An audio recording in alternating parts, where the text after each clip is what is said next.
Hello everyone, my name is Xavier Reed, and this is my presentation about the 19th Amendment and Fannie Lou Hamer. The 19th Amendment to the United States Constitution disables them from denying the right to vote from anyone based on gender. It was introduced to the government at first in 1878. There were many attempts to pass a women's suffrage amendment, but they all failed until passing the House of Representatives on May 21st, 1919, and then the Senate on June 4th, 1919. It was then given to the states to be signed. On August 18th, 1920, Tennessee was the last of the 36 state minimum that needed to sign.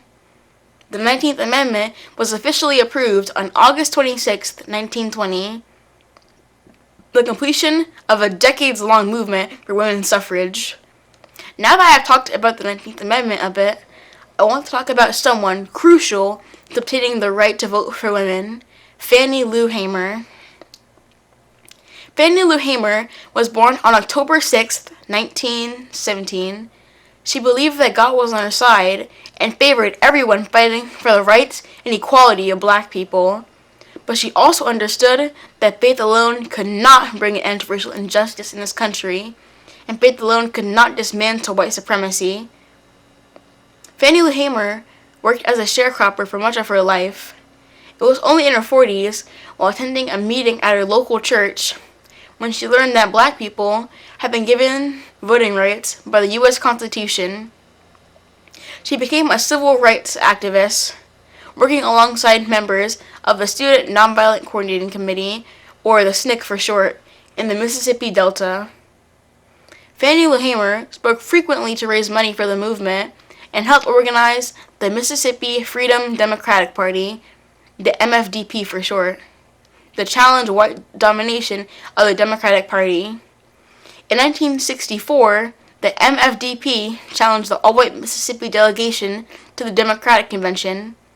Fannie Lou Hamer and other MFDP members went to the Democratic National Convention that year, arguing to be recognized as the official delegation. When Hamer spoke before the Credentials Committee, calling for mandatory integrated state delegation, President Lyndon B. Johnson held a televised press conference so she would not get any television airtime.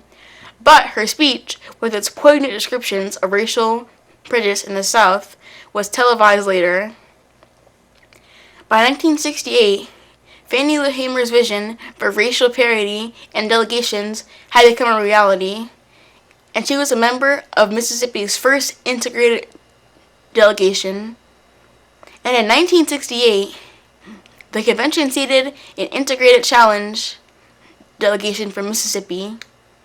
Fannie Lou Hamer also worked with the National Council of Negro Women to help give away food to those in need. Thank you for listening to my presentation.